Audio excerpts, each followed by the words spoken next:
Seigneur Jésus-Christ, nous poursuivons avec notre suite dans cette partie 2B, suite numéro 3, où nous allons toujours en train de démontrer le rapport qu'il y a entre le salut en Christ et le bateau Titanic. Alors, nous allons aborder un point important, ou sinon des points importants, des comparaisons qui doivent sensibiliser davantage notre esprit afin que chacun de nous, particulièrement les églises chrétiennes, les chrétiens, sachent bien se préparer pour le retour de Jésus-Christ de Nazareth. Toujours votre humble serviteur, le docteur Véracité Caterne. Bien-aimés, poursuivons avec notre enseignement prophétique. À l'époque où le Titanic a existé, bien-aimés, le Titanic était considéré comme le plus grand bateau du monde en termes navals. Le Titanic était considéré comme le plus grand navire qui puisse exister par rapport aux normes navales sûrement à l'époque.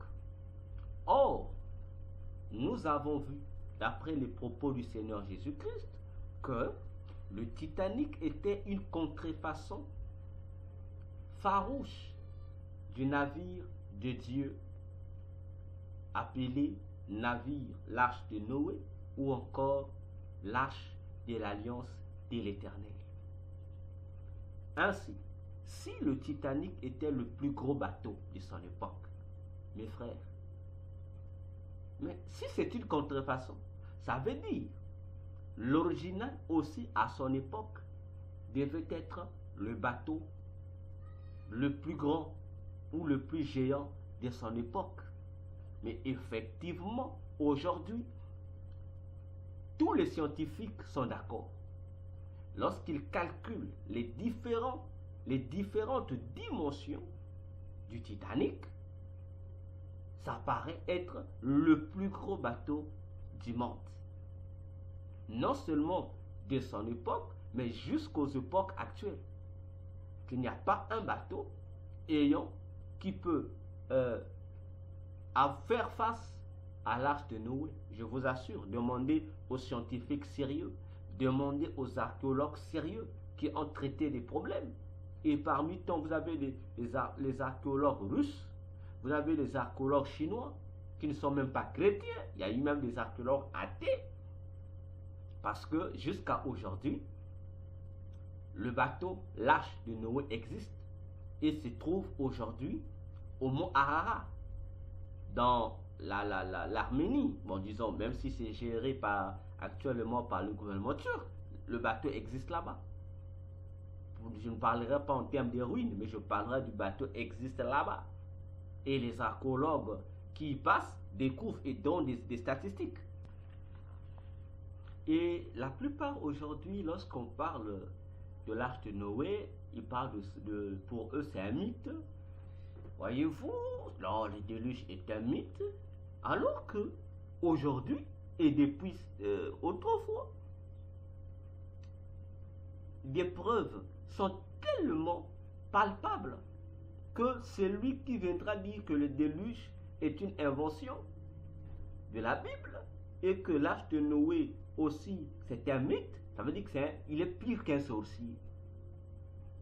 Donc comprenez que c'est un instrument que le diable utilise pour maintenir les gens dans les ténèbres, dans les erreurs, dans l'ignorance, pour que les gens ne soient pas sauvés. Or, Romains 1,18 déclare: la colère de Dieu est sur toute personne qui retient captive la vérité.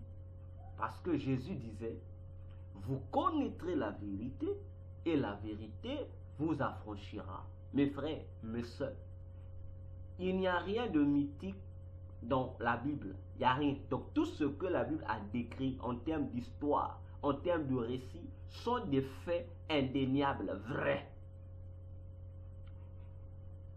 Alors, parlons un peu de cette affaire de l'arche de Noé. Vous devrez être informé que cette arche a été découverte le 10 juin 1987. Le 10 juin 1987, parmi tant de sa découverte, en Turquie, et sur le mont Ararat. Attention, la Bible dit dans Genèse 6, 6, de 13 par exemple à 17, vous prenez aussi 8, Genèse 8, du premier verset au 4e verset, il est précisé que l'arche de Noé qui a commencé à flotter en Mésopotamie a accosté sur le mont, disons, sur les montagnes d'Ararat, parce que le mont Ararat, c'est une montagne qui a plusieurs montagnes. Donc, une montagne a plusieurs collines. Et c'est là que l'arche de Noé a marqué son accostement. C'est là que l'arche de Noé est venue accoster. Et le 10 juin 1987 en Turquie, cela a été découvert par certains scientifiques. Voyez-vous? Et les données sont données que ce mot se situe en Turquie à environ 5137 mètres d'altitude au nord dans la Ervan. Ceux qui connaissent la Ervan en Turquie, voilà, c'est au nord. Et les restes de bois de cette arche ont été retrouvés à 4000 mètres de hauteur.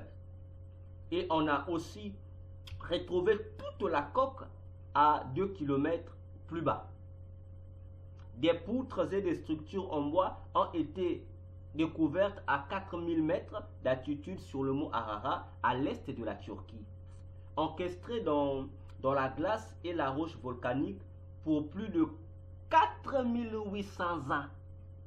Ça, c'est ce que un groupe de scientifiques est allé découvrir là, sur le mont Ararat. Ils ont découvert l'arche biblique de l'époque de Noé.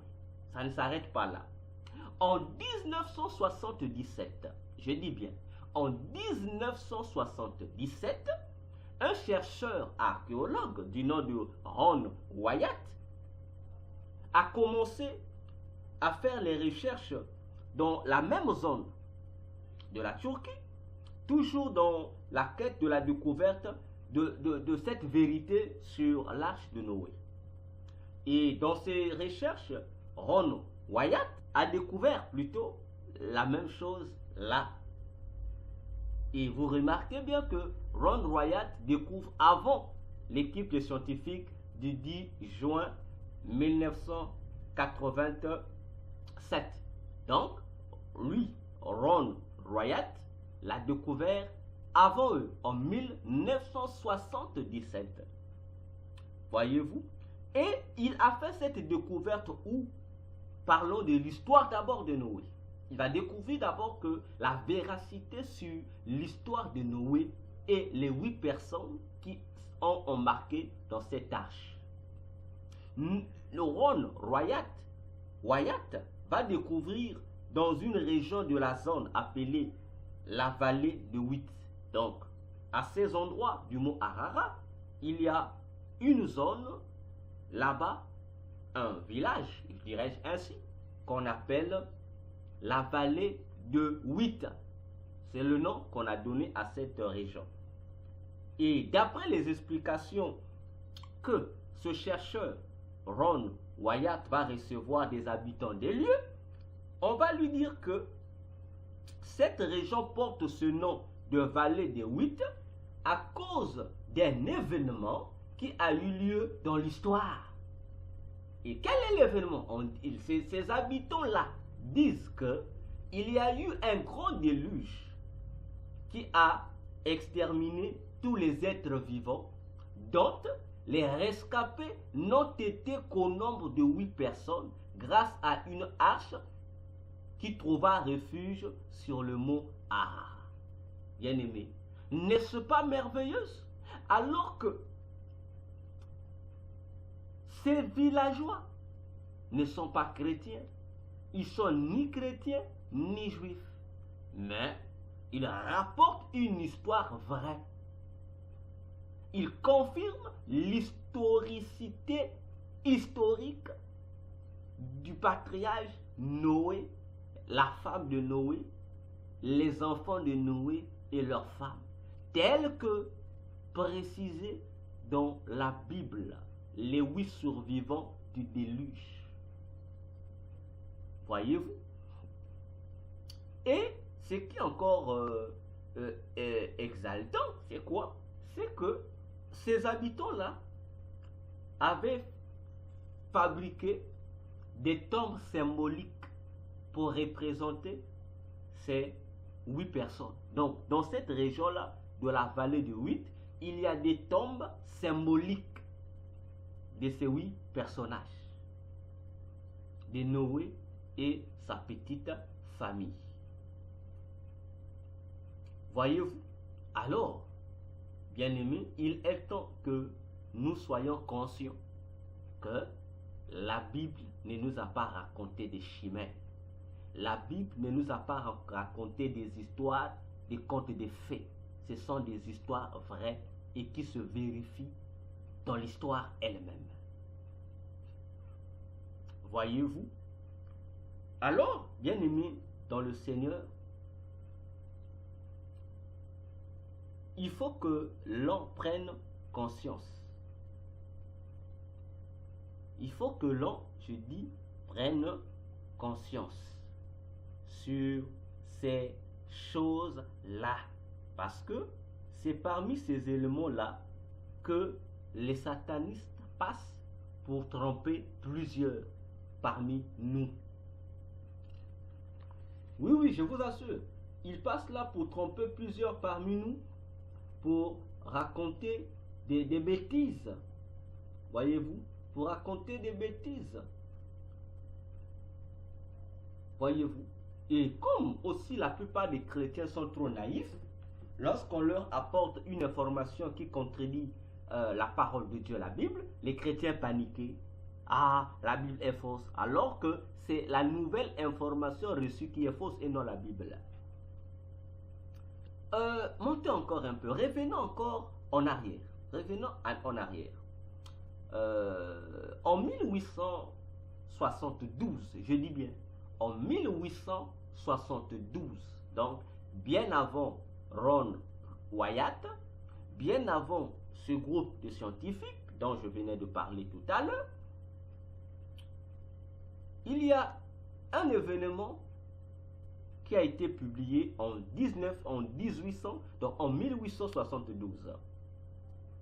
Parmi les tablettes assyriennes, parce que la Syrie fait partie des peuples qui composaient autrefois la Mésopotamie, Babylone, etc. Donc parmi les tablettes, il y a découvertes, il y a, bon, disons, combien? Parmi 25 000 tablettes découvertes à Ninive. Et ces tablettes, ces 25 000 tablettes découvertes à Ninive, qui était la capitale d'Assyrie, ont été envoyées à Londres, c'est-à-dire en Angleterre. Donc parmi toutes ces tablettes-là, c'est-à-dire des tablettes, ce sont des monuments sur lesquels on écrivait certains événements.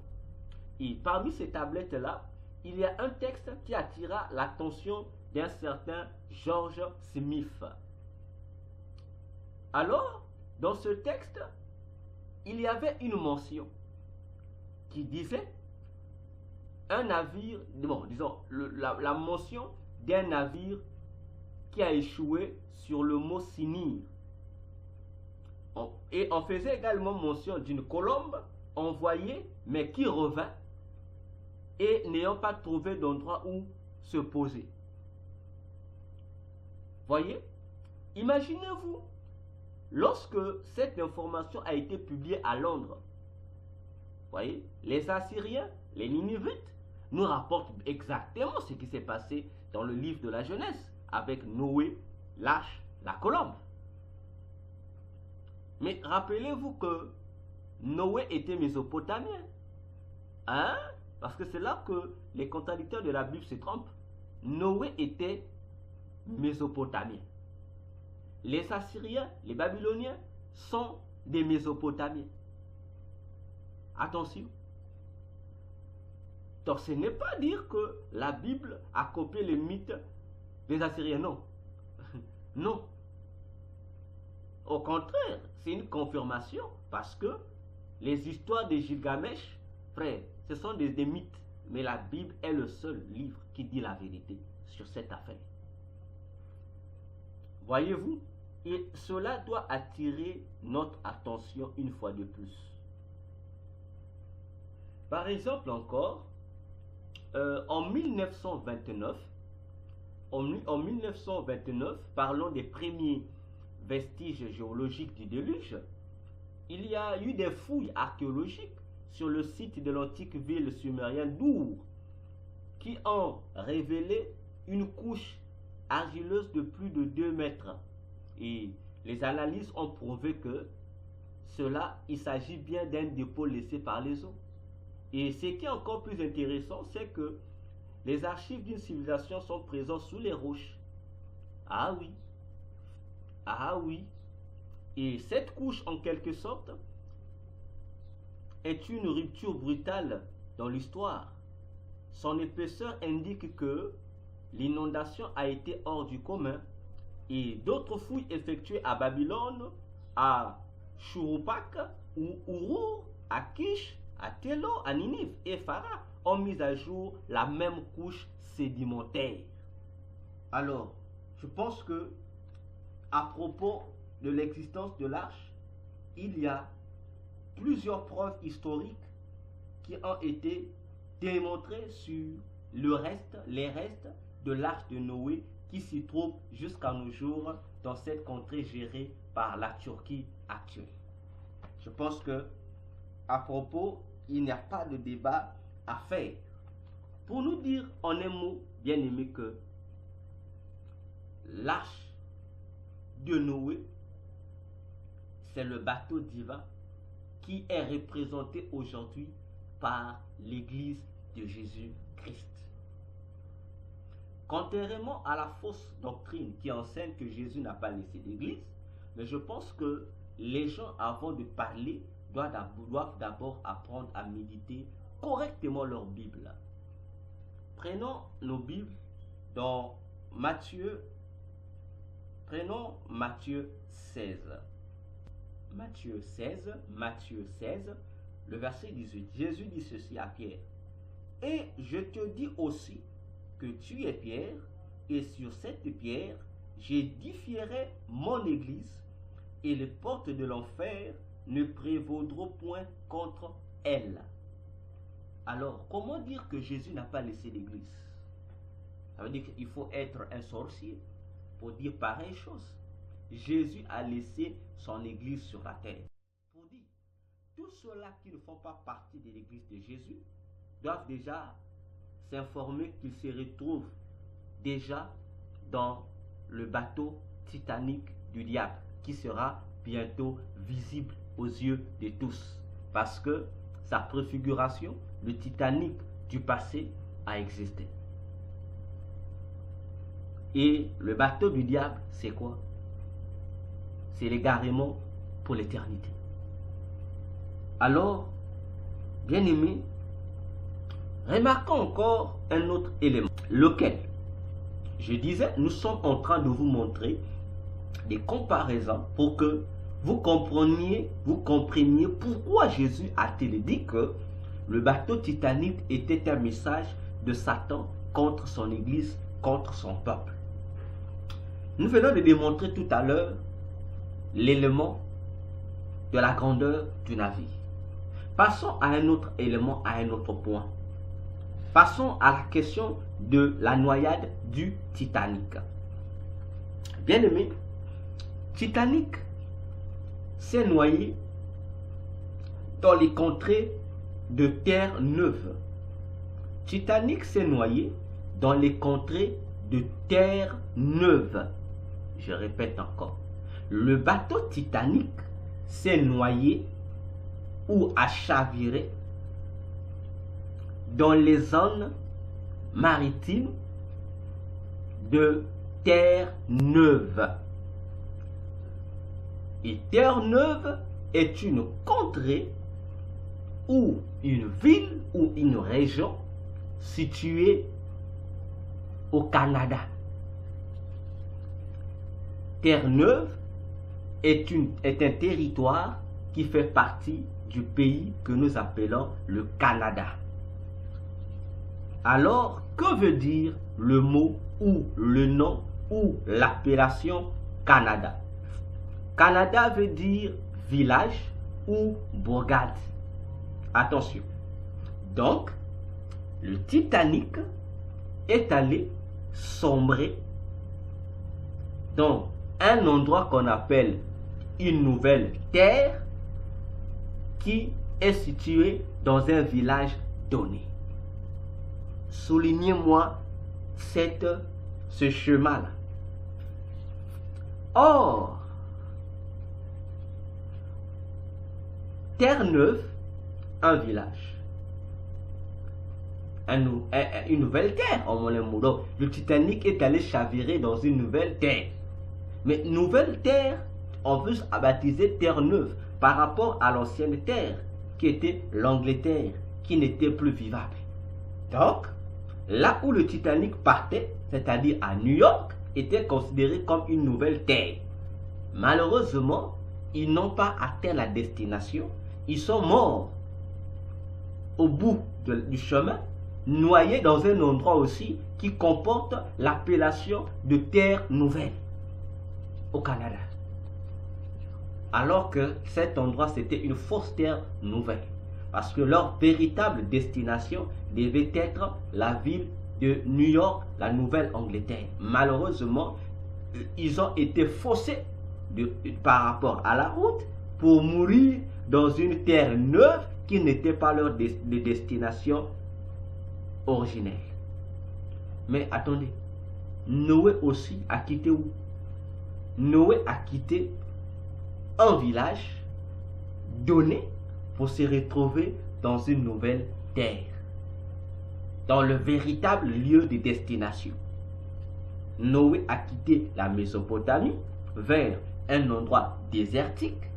C'est pourquoi vous allez comprendre les raisons pour lesquelles il était difficile aux contemporains de Noé de croire à la tombée d'un déluge. Parce que l'endroit où ils étaient plus influencés par le désert. Et nous le savons que dans les endroits désertiques, les pluies tombent difficilement. Voyez-vous que, de même que Titanic a quitté un endroit pour Terre-Neuve, de même que le bateau l'arche de Noé a quitté vers un endroit considéré comme vieilli, considéré comme vieille terre pour une nouvelle terre, qui est la montagne d'Ararat. Et le mot Ararat, le nom Ararat signifie l'inverse du déluge, c'est-à-dire l'inverse de l'endroit d'où le déluge est tombé, c'est-à-dire la Mésopotamie. Que cela reste gravé dans nos esprits. Prenons encore un troisième point. On dit que le Titanic a été noyé à 600 km au large de Terre-Neuve, c'est-à-dire du Canada. Le Titanic a été noyé à 600 km au large de Terre-Neuve. Mais attendez, prenons Genèse. Prenons le livre de la Genèse, chapitre 7, verset 5 au verset 6.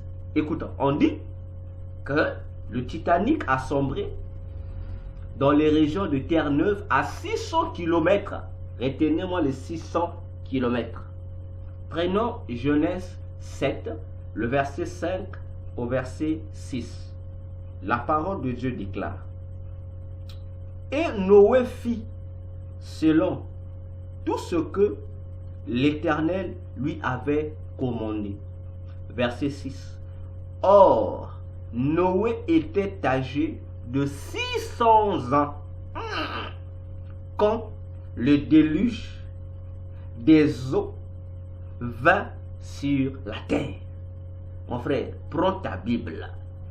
Toi qui penses que lorsque nous nous tenons là pour annoncer, pour parler des oracles de l'Éternel, que nous n'avons rien à faire, frère, nous avons à faire. Et c'est ça notre travail prioritaire. Dire des choses que tout le monde ne voit pas. Dire des choses que tout le monde n'entend pas. Genèse 7, versets 5 à 6, rappelle effectivement ce qui s'est passé dans la zone de noyade du Titanic. Donc le Titanic est noyé à 600 km de terre neuve. N'est-ce pas? Mais on nous fait comprendre aussi dans la Bible que le déluge aussi est tombé, a commencé à tomber lorsque Noé était âgé de 600 ans. Frère, ça doit nous interpeller. Vous ne voyez pas que comment dira-t-on? On dira que c'est une coïncidence? Non. Jésus a dit que ce n'était pas une coïncidence. Si nous retrouvons les mêmes données, les mêmes informations concernant le Titanic sur l'arche de Noé ou dans l'histoire de l'arche de Noé. Il n'y a pas de coïncidence, mon frère. Jésus dit que le Titanic est une contrefaçon du bateau de Dieu, de l'arche de Noé. Donc, ce n'est pas une coïncidence. Donc, les informations de l'arche de Noé, puisque le Titanic a été fait pour contrefaçonner cette arche, seront retrouvées facilement dans la conception, dans l'histoire du Titanic. Voyez-vous, pour dire qu'on doit faire attention. Et remarquez encore que le chiffre 6 réapparaît. 600 ans de Noé, 600 km de terre neuve. On retrouve le mot, plutôt le chiffre 6. Et nous savons que le chiffre 6, c'est le chiffre de l'homme. C'est le chiffre de l'homme. Et le déluge est venu pour mettre fin à l'histoire des hommes, pour mettre fin à l'orgueil des humains. N'est-ce pas? Alors, bien-aimé, prends conscience.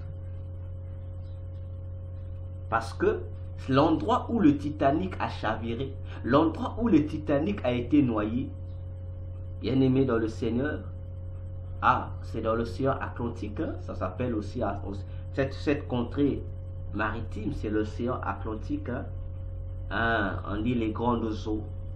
Mais attention, le déluge aussi a déclenché les grandes eaux qui ont inondé les gens, qui ont tué les gens.